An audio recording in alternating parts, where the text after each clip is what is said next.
خوبصورت, یہ بہت زیادہ پیار کرنے والی شخصیت ہے, ڈاؤن ٹو ارتھ ہے, جس طرح ان سے بات کی جائے دل میں درد رکھتے ہیں, اور یہ تو آپ جانتے ہیں کہ بالکل نڈر اور بے خوف ہے. آپ کی بہت ساری تالیوں میں لیٹس ویلکم اقرار الحسن آن اسٹیج.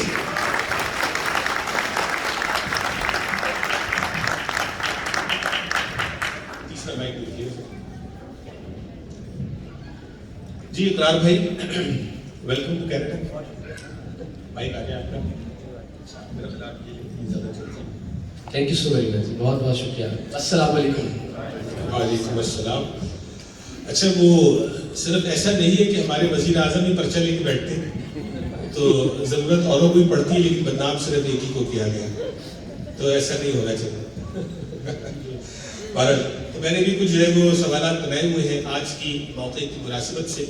لیکن سب سے پہلے اقرار بھائی, آپ کینیڈا آئے 2018 میں بھی آپ آئی تھی ہیومن کنسرن انٹرنیشنل کے ساتھ, تو تھوڑا سا یہ بتائیں کینیڈا کے حوالے سے آپ کے کیا تجربات رہے ہیں اور اس وقت لائف میں کیا نیا چل رہا ہے؟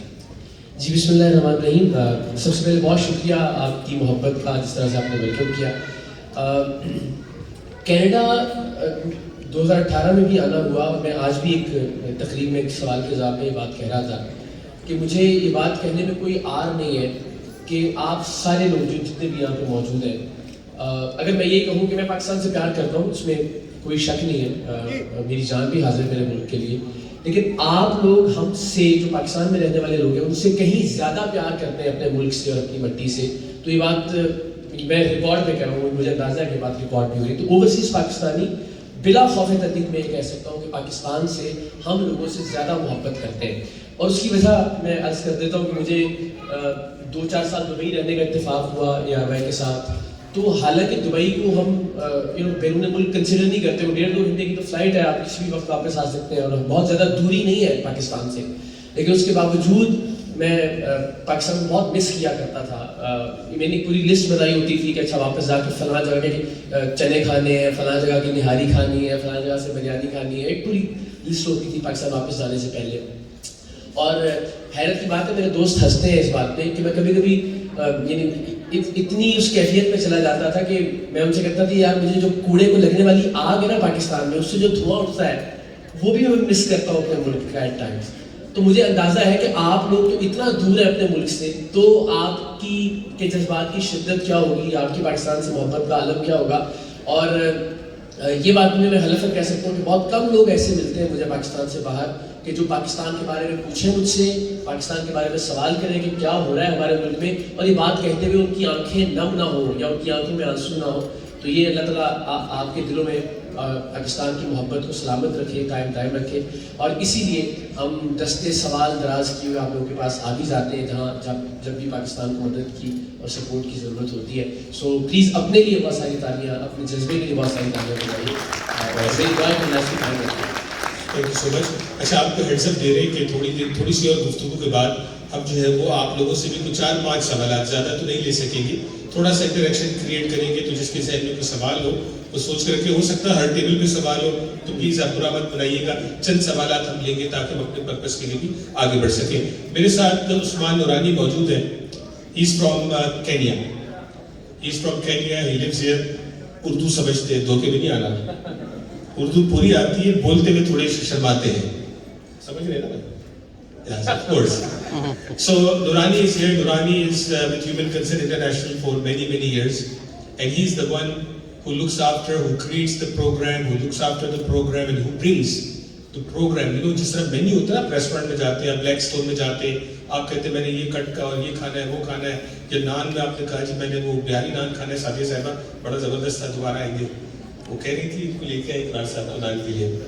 بہرحال نان کی محبت میں اضافہ ہو رہا ہے. تو کہنے کا میرا مطلب یہ ہے کہ جو مینیو ہوتا ہے نا, ہی پرووائڈس دا مینیو.